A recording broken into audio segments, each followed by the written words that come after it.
پاک اورنگی ٹاؤن پہلی صف میں موجود ہے، قرآن الماری میں موجود ہے، پھر بھی موبائل پر قرآن پڑھ رہے ہیں، کیا یہ ٹھیک ہے؟ جائز ہے، موبائل پہ بھی پڑھ سکتے ہیں، زبانی جب پڑھ سکتے ہیں، قرآن سامنے رکھا ہوا ہے لیکن آپ زبانی پڑھ رہے ہو تو موبائل پہ کیوں نہیں پڑھ سکتے؟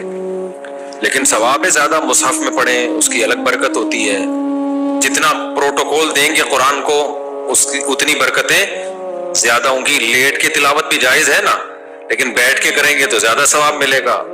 بغیر وضو کے بھی جائز ہے، وضو کر کے کریں گے تو اور زیادہ عزت دے رہے ہیں۔ تو بغیر مصحف کے زبانی بھی پڑھ سکتے ہیں، لیکن قرآن سامنے رکھیں گے تو اور زیادہ اس کی اہمیت ہوگی اور آپ کے دل میں بھی اس کی عزت بیٹھے گی۔ دیکھو دین میں نا اپنے مزاج کو مت داخل کیا کرو۔ بعض دفعہ انسان کے اوپر کوئی اس کا اپنا دل چاہ رہا ہوتا ہے کہ ایسا ہونا چاہیے، یہ دیکھو شریعت میں کیا ہے۔ تو جب موبائل میں قرآن پڑھنا جائز ہے تو جائز ہے نا، اس میں کیا ہے؟ ہاں بہتر ہے پڑھ لو۔ تو بعض لوگوں کو یہ ہوتا ہے موبائل قرآن سامنے رکھا ہے موبائل میں پڑھ رہا ہے، تو کیا ہو گیا اس میں؟ بہت ساری چیزیں ہم دن میں نا لوگوں سے واسطہ پڑتا ہے ہمارا، تو وہ بری چیز نہیں ہوتی، لیکن آپ کا ایک خاص معیار بن چکا ہوتا ہے تو آپ کو بری لگ رہی ہوتی ہے وہ۔ میں بتایا تھا نا اعتکاف میں لوگ بعض دفعہ پوری پوری رات پڑھے سوتے رہتے ہیں، تہجد نہیں پڑھتے، تو ہماری انتظامیہ کے بعض لوگوں نے کہا یہ اعتکاف میں آئے ہوئے ہیں تہجد نہیں پڑھ رہے، تو میں نے کہا نہیں پڑھ رہے تو کیا ہے، تو پڑھے رہنے دو، فجر تو پڑھ رہے ہیں نا، پڑھ لیں اچھی بات ہے، ان کو سمجھاؤ، لیکن نہیں پڑھنے سے آپ کو تکلیف کیوں ہو رہی ہے؟ ٹھیک ہے نا، یہ تکلیف ہونا غلط ہے، اس کا مطلب آپ شریعت سے بھی ایک ہاتھ آگے جانے کی کوشش کر رہے ہو، شریعت سے آگے مت نکلو بھائی۔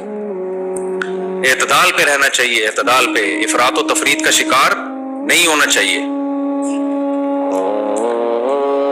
شریعت کا حکم ہے کہ کھانا سامنے آ جائے نا، بھوک لگ رہی ہے اور کھانا ہی سامنے آ گیا تو آپ جماعت چھوڑ سکتے ہیں، کھانا کھا لیں آپ، اس کا معمول بنانا جائز نہیں ہے۔ لیکن اگر کبھی ایسا ہو گیا کہ بھوک بھی لگ رہی ہے اور کھانا اتفاق سے اسی ٹائم پہ آ گیا سامنے، اب وہ چھوڑ کے جائیں گے، کھانا بھی خراب ہو جاتا ہے، ٹھنڈا ہوتا ہے، بعد میں دوبارہ گرم کرنا پڑتا ہے، بعض دفعہ یہ ہوتا ہے دل بھی نہیں لگتا نماز میں کہ یار ادھر کھانے کی طرف توجہ رہتی ہے۔ تو نبی صلی اللہ علیہ وسلم کی صحیح حدیث ہے اذا وضع الطعام اذا وضع العشاء فابدؤوا بالعشاء، کہ جب رات کا کھانا رکھ دیا جائے تو کھانا پہلے کھا لو۔ نارملی اس کا معمول نہیں بنانا چاہیے، کبھی اتفاق سے ہو گیا تو پھر بھی کوئی لوگوں کو تکلیف ہو رہی ہے، نہیں جی ہماری جماعت، تو یہ اس کا مطلب ہے آپ شریعت سے دو ہاتھ آگے جا رہے ہو۔ مجھے یاد ہے ہماری کسی نے دعوت کی، بہت پرانا واقعہ، 20 سال تو ہو گئے ہوں گے اس کو، بلکہ اس سے بھی زیادہ۔ تو جب دعوت کی نا، میں مدرسے میں نیا فارغ ہوا تھا پڑھ کے، تو ہم سب بیٹھے ہوئے ہیں اور بھی کچھ علماء کو بلایا، کچھ دوستوں کو بلایا، بریانی تیار ہو رہی ہے نا، ہم بیٹھے ہوئے ہیں، ان کا پتہ نہیں عقیقہ تھا، ولیمہ تھا، کہ اب تو کھا کے یاد نہیں رہتا کیوں بلایا تھا، کس سلسلے میں، کھانا یاد رہ گیا جاتا ہے۔ اب ہم جب بیٹھے ہوئے ہیں تو اتفاق سے کھانا پکنے میں گھر کی خواتین کھانا پکا رہی تھی، دیر ہو گئی۔ اب جب گرم گرم کھانا لا کے، سالن بھی تھا اس میں، بریانی بھی تھی، دسترخوان پہ رکھا ہے، ادھر ایک دم اذان۔ اب مجھے پتا ہے کہ یار ایسے موقع پہ آپ کھانا چھوڑ کے چلے جاؤ نا، گھر کی خواتین کو بہت تکلیف ہوتی ہے، کیونکہ مسجد بھی تھوڑا سا دور تھی، کم از کم 10 منٹ تو لگتے پہنچنے میں، پھر وہاں فرض پڑھتے، پھر 2 سنت مؤکدہ پڑھ کے واپس آتے 10 منٹ اور، تو کم از کم آدھا گھنٹہ تو گیا۔ آدھے گھنٹے کے بعد کھانے میں یہ ذائقہ نہیں رہتا، اور جن کو بھوک لگ رہی ہوتی ہے وہ بھی انتظار میں بیٹھے ہوئے ہیں، ان کو بھی تکلیف ہوتی ہے، تو گھر کی خواتین کی بھی محنت ضائع ہوتی ہے۔ اب وہ بیچاریوں سے دیر ہو گئی نا، ان کا جان کی نیت تو نہیں تھی۔ میں نے مسئلہ بھی سنا ہوا تھا، مجھے پتا تھا کہ شریعت کا حکم ہے کہ جب ایسے اتفاق ہو جائے تو پھر کھانا کھا لو آرام سے، پھر جماعت کو مؤخر، جماعت کی بڑی حیثیت ہے اسلام میں، لیکن جہاں اللہ نے گنجائشیں دی ہیں تو وہ تو پھر اللہ کو سے آگے نہ نکلو نا۔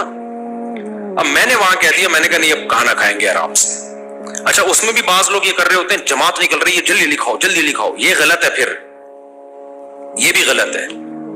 جب کھا رہے ہو تو پھر تسلی سے کھاؤ، قضا نہ ہونے دو، اتنا تسلی نہیں کہ قضا ہو جائے، قضا کرنا تو کسی قیمت پہ جائز نہیں ہے، لیکن اب شروع کر دیا تو گھڑی دیکھنا، یہ بھی میزبان کے لیے یہ عمل بھی تکلیف دہ ہوتا ہے۔ یار ہم تو 1 مہینے سے دعوت کا کہہ رہے تھے، اب جب غلطی ہو گئی، ہم سے دیر ہو گئی، ہم سے، یار اب آپ یا تو کھا لو یا چھوڑ کے چلے جاؤ، نہ ادھر کے نہ ادھر کے۔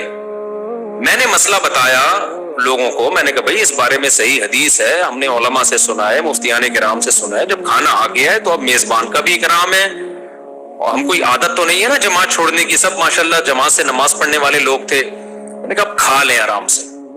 نہیں جی جماعت نہیں, ہماری ایک نے کہا میری تکبیر اولا اتنے عرصے سے نہیں چھوٹی, دوسرے نے یہ کہا, انہوں نے کہا, کیونکہ سارے نیک لوگ تھے نا, تو مسئلہ تو نیک لوگوں کے ساتھ ہی زیادہ, یعنی بعض دفعہ, ہمیشہ نہیں. میں کہہ رہا ہوں یار کھا لو, کہہ رہے نہیں بھائی ہم کیسے چھوڑ سکتے ہیں. تو مجھے لگا کہ اپنا مزاج جو ہے نا, مزاج اور ریکارڈ بنانا کہ ہم جماعت نہیں چھوڑتے, یہ ریکارڈ کی زیادہ ویلیو ہے, شریعت دوسری طرف ہے, تو یہ غلط ہے. سمجھتے ہو کہ نہیں سمجھتے ہو؟ ایسے موقع پہ بھائی میزبان کا دل رکھنا زیادہ بہتر ہے, لیکن کبھی کبھار ہی ہو, ایسے پوستی بن کے روزانہ کھانا ہی اس ٹائم پہ پکوا رہے ہو تو غلط ہے. عبداللہ بن عمر رضی اللہ تعالیٰ عنہ بہت نیک بزرگ صحابی تھے, ان کے بارے میں ہوتا ہے کہ ادھر اقامت ہو رہی ہوتی تھی اور بعض دفعہ گھر میں کھانا پکنے میں دیر ہو گئی اور کھانا سامنے لا کے رکھا, تو بھوک بھی سخت لگی ہوتی تھی, تو اقامت ہو رہی ہوتی تھی اور آپ کھانا کھا رہے ہوتے تھے. لیکن اس کا معمول نہ بنائیں, اور اگر ایسی پرابلم نہیں ہے, بہت زیادہ بھوک نہیں ہے اور کھانے کا خراب ہونے کا بھی خطرہ نہیں ہے, تو پھر نماز ہی پہلے پڑھیں آ کے.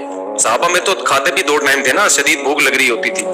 تو خلاصہ یہی ہے کہ شریعت سے آگے نکلنے کی کوشش نہ کریں, جہاں اللہ میاں نے جو کہہ دیا اس کو اسی طرح کر لیا. نفلی روزہ توڑنا, بعض دفعہ کوئی آپ کا بہت قریبی دعوت کرتا ہے تو پھر سنت ہے ایسے موقع پہ اس کا دل رکھنے کے لیے, اگر آپ نے روزہ رکھا ہوا ہے نا نفلی, تو آپ توڑ دیں روزہ. وہ آپ کے بہت ہی قریبی ہیں, ماموں ہیں, چاچو ہیں, آپ کی والدہ ہیں, آپ کہیں سے آئے تھے, آپ کی والدہ نے کوئی اسپیشل کھانا بنا لیا اس دن, آپ نے کہہ دیا میرا روزہ ہے. اب والدہ کا دل ٹوٹتا ہے, باپ کا, ماموں کا, چاچو کا, یہ جو مقدس رشتے ہیں, یا کوئی بہت ہی قریبی دوست ہے آپ کا, تو ایسے موقع پہ شریعت نے کہا بھی نفلی روزہ ہے تو اس کو توڑا جا سکتا ہے. لیکن احناف کے نزدیک بعد میں قضا کی جائے گی, دیگر ائمہ کے نزدیک قضا نہیں ہے, لیکن احناف کے نزدیک بعد میں قضا ہے, کیونکہ امام حنیفہ کہتے ہیں یہ بھی نظر یہ فعلی ہے. منت جیسے زبان سے مانی جاتی ہے تو عمل سے بھی ہوتی ہے, تو جب کوئی عمل جب تک شروع نہیں کیا وہ لازم نہیں ہوتا, لیکن جب شروع کر دیا تو اس کو کمپلیٹ کرنا لازم ہے. تو یہاں آپ نے توڑا ہے شریعت کی وجہ سے, لیکن کمپلیٹ کرنا پڑے گا, کیونکہ لا تبطلوا اعمالکم, قرآن کہتا ہے اپنے عمل کو ضائع مت کرو, تو یہ بعد میں قضا کر لیں اس طرح. سمجھتے ہو کہ نہیں سمجھتے ہو؟